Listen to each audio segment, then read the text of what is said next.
I received my first chemical relaxer when I was 4 years old in the form of a boxed kit of Just For Me relaxer that my mother bought for less than $5 in the ethnic aisle at our local grocery store. We had vacation plans the following week where I would be swimming every day, and my mom was determined to let me play in the water without spending hours detangling my thick, coiled hair each night. Neither of us considered that a restful holiday.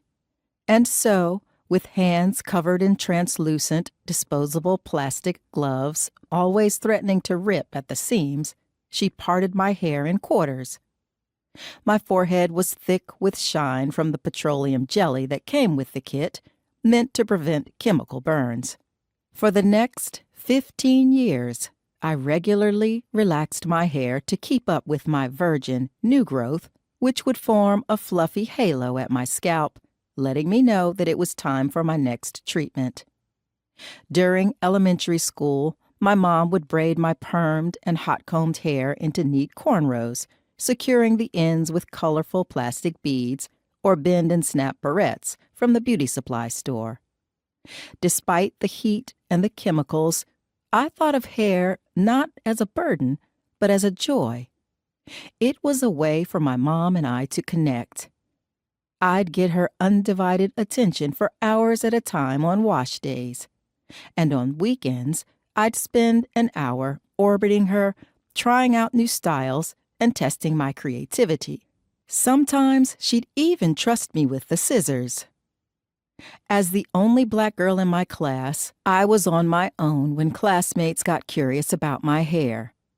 I remember field trips on the bus where girlfriends would make sculptures out of my hair that stood stiff and straight, the overprocessing allowing each strand to defy gravity. I struggled to explain why it was not necessary for me to wash my hair every day, as they did, and why I'd add grease to my strands rather than obsessively shampoo it away. "It's not dirty, it's different," I'd explain, feeling unsure about whether this was true.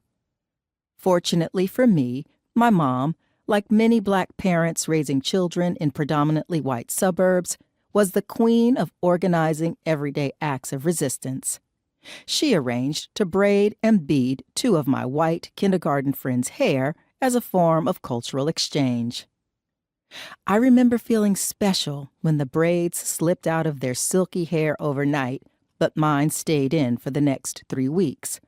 A decade later, as a freshman in high school, I arranged my own cultural exchange and relaxed 2 of my white classmates' hair.